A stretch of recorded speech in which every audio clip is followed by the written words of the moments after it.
Hey everyone, it's Jace, and in this video I'm going to be showing you my very hard Mount Nibel dungeon ranking run. So I have a final score here of 2.6 million, rank 25 in my group, and I think this is probably the best that I can do. Let's go ahead and jump over to the dungeon so I can show you my team. I'm running Sephiroth, Matt, and Lucia. You might have noticed compared to the last one that instead of Tifa, I'm running Matt, and instead of running Lucia as a physical DPS, I'm running her as a magic DPS. So let's jump into the gear. Sephiroth has his Frostblade Arcanum on for that extra ice damage, Edge Wings at OB4, Shinra Blade at OB3 in the secondary slot. For materia, I have a 4-star Baloir Blow, a 4-star Quakera, and a 4-star Ruinra, just for the stats, not necessarily for sigil breaking. I'm going to be ignoring sigil breaking for this entire run. And since the previous run, I've switched up the placement of the Baloir and the Quakera to take advantage of the 20% magic slot here. For sub-weapons, I have Matt's Absolute Royal at OB4, I have Aerith's Silver Staff at OB4, and then I have the Buster Sword at OB4. For our abilities, here they are if you want to see them. So he's very optimized for ice damage. Next up is Matt. Matt's wearing his killer attire, and he's got his Killer Hornet and OB5 in the main hand, Stingray at OB2 in the offhand. I've never needed to upgrade this. I'm not going to do it now. Judgment Bolt for his summon, a 4-star Quaker Blow in this slot, a 5-star Baloir Blow with okay stats in this slot, and then another Ruinra just as a stat stick. For sub-weapons, Mad Minute at OB3, Steiner's Blade from the FF9 crossover event, and Tornwing from the Sephiroth Critical Threat event. Here are our abilities if you want to see them. Maxing out his physical attack with the weapons I had available was actually worse than just putting in another one of those free event weapons, so that's why it's not maxed out. And then last but not least, we have Lucia, who's in her Earthblade Arcanum garb, the Holiday Coat. She's using the Holiday Revolver in her main hand, with the Bald Eagle at OB2 in the offhand for that ice resistance down debuff on enemies. We're using level 4 Mega Flare here. If you are having any trouble beating Very Hard or EX1 Bahamut, check the description of the video. I have links to my guides for both of those fights, the Very Hard Bahamut fight and the Bahamut EX1 fight. For materia, we have a 5-star Baloir with depressing stats. We have another stat stick, 4-star Ruinra, and a 3-star Ruinra for more stats. For sub-weapons, we have Aerith's Sun Umbrella at OB3, we have Matt's Holiday Weapon, and Power Soul at OB1. Here are Lucia's R abilities if you're interested. And that's the team. So we changed up a couple of things compared to the previous one. Like I said, Lucia is a magic DPS now. Fixed the materia on Sephiroth, and we are now using the Bahamut summon for Lucia. So those are the changes. Let's get into the run. Alright, so by the time of this recording, I have this dungeon pretty well figured out, so this is going to be a pretty streamlined run. I do make some errors here and there, but it's nothing so big that I want to do this again. I've done this dungeon so many times at this point. So up first is the Scorpion Sentinel. What we're going to be doing is we're going to be lowering the boss's magic defense with Matt and his ice resist with Lucia. We're just going to let Sephiroth hang out for a second. We're going to hop back over to Matt, we're going to hit another Core Sting to lower the boss's magic defense even further, and we're going to jump over to Sephiroth to keep him from attacking again until the gauge is full. Sephiroth is going to hit very hard, and then Matt's going to slap the boss once and he's down. Alright, so that is the first boss. Score is going to be about 70,000. The score for me has ranged from about 70,100 to 70,500, so I'm pretty happy with this one. We're going to go ahead and move on to the next one. So here is the only trance ability that I'm going to take that is not a score boost in the whole run. I'm going to grab the Earth Potency because it's going to make the rest of the bosses, except for Ifrit, much faster. We'll grab this chest, and then we'll head on over to this next chest as well, and we're going to trigger the first ad fight.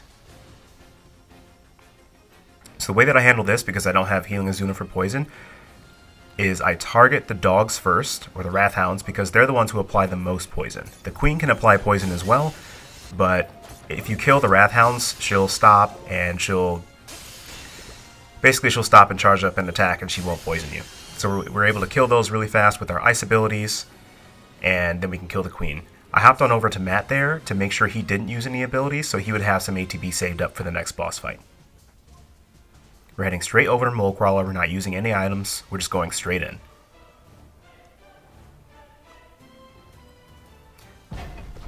First thing we're going to do is we're going to target the ads. We're going to kill them pretty quickly with some ice abilities. Alright, they're down. And now what we're going to be doing is we're going to be lowering the boss's magic defense with Matt and just blasting with Lucia and Sephiroth. So we'll bring the debuff to high potency. And from there, we're just going to be spamming as much damage as we possibly can. So Sephiroth will be using Quakera. Lucia will be using Rock Blast, the command ability from her Holiday Revolver. And Matt is going to be using Quaker Blows, which the boss is predominantly weak to magic, even without the debuff, so the Quaker Blows aren't going to do a whole lot, but it's something for Matt to do while we wait for the debuff to fall off. We're going to refresh the debuff almost as soon as it falls off, and go right back to dealing damage. Alright, and really that's it. That's the whole fight. Boss is dead. So, another quick fight. If we check the score, it should be about 67,000 if I'm remembering correctly. Yep. Alright, so we still don't have limit breaks all good to go just yet, because we're moving very, very quickly through these fights. As I mentioned before, we've already taken the only non-score chance ability that we're going to take. Now for the boss here, what we're going to do is we're going to try and kill it before Water Surge. Oh, looks like Diamond Dust is up. Judgment Bolt isn't up yet though, and of course Mega Flare isn't up either. We're going to lower his magic defense with Matt, of course, and we're just going to Rock Blast and Quakera with Lucia and Sephiroth respectively. And you can see the boss's HP is just melting, and that's without using any weapons. We're just going to absolutely obliterate the boss, and it's over. That's the fight. Just show up, kill the boss, walk away. Boss can't hurt you if it's dead, and we get good score if the boss dies quickly. Score for this is also over 70,000, and usually that's what I'm able to pull off with this specific fight with this team.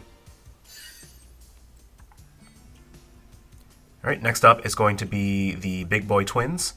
We're going to grab the chest here, and we're still not going to use any items. We're going to use one summon charge so that we can bring Mega Flare all the way up to fully charged. That's the only item we're going to use. We're going to go straight into the boss.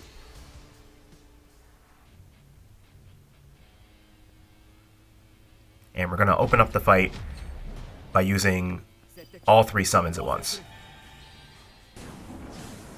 Alright, we're going to go ahead and skip Judgment Bolt, but I'm going to let Mega Flare play out because I am so glad that I have this summon. If you're seeing Mega Flare and you're struggling with the very hard version of the fight, here's a card with a link to it. It's also in the description. Here's a card with a link to my EX1 guide as well. Feel free to check those out if you're having trouble unlocking Mega Flare. I think it's quite useful for dungeon ranking runs. Not sure about its usefulness in other contexts just yet, but for dungeon ranking, as you can see, deals plenty of damage. To finish up the fight, we're just going to throw a couple of Earth abilities, and the boss is dead. Not sure what's going on with that weird delay that it gave for Matt's Quaker Blow, but anyway, boss is dead. And this is actually the highest boss score that we're going to get, apart from Ifrit. So 71,000 there.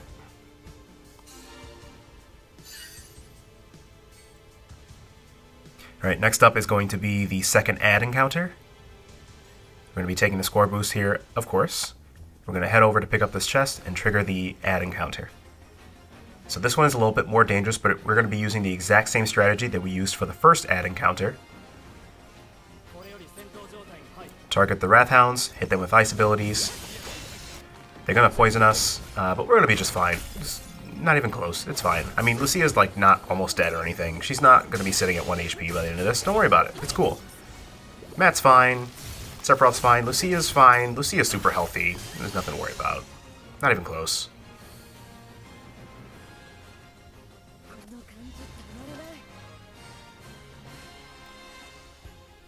Okay, well, after that fight, we're going to be using some items. So we're going to use a cottage because it's the most efficient way to bring us back to full HP, at least from a score perspective. We'd have to spend a lot more score using other items besides the cottage to bring ourselves to full HP.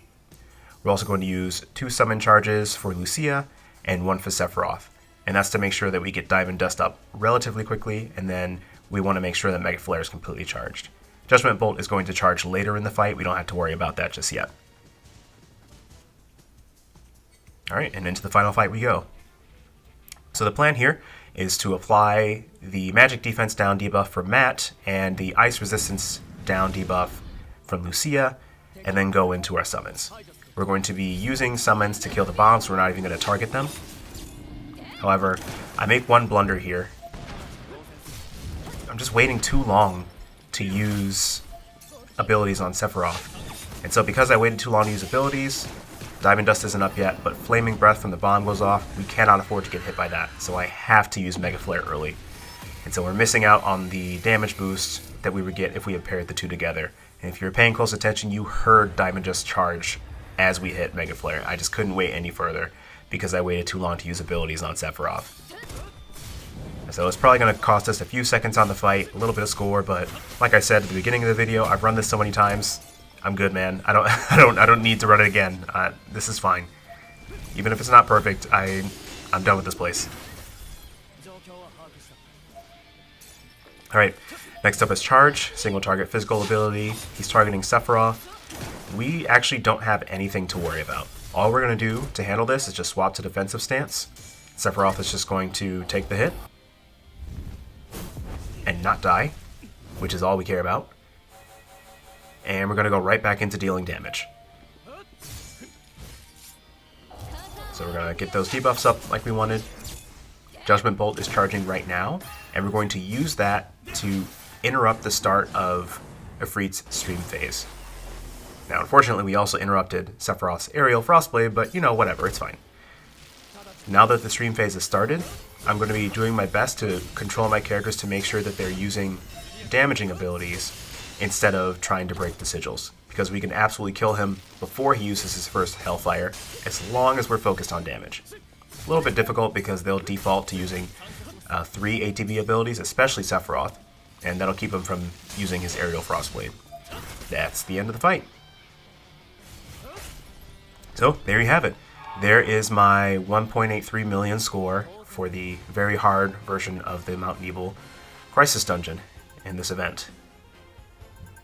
Man, I love dungeon ranking events, but I often end up being a little bit exhausted after them, and that's kind of how I'm feeling with this. I've made 3 videos for this. One for low power teams, new players. I'll leave a card for that right here. Another one was just the first run that I did on day 1 of the event. And with some time, I was able to refine the run a little bit and bring you what you're seeing right here. So I hope you enjoyed it. Hope you found it helpful and informative. If you did, feel free to like and subscribe. I'm going to keep making Ever Crisis videos. Here are the boss scores if you're interested in seeing them. Other than that, thanks for watching, and I will catch you in the next one. Take care.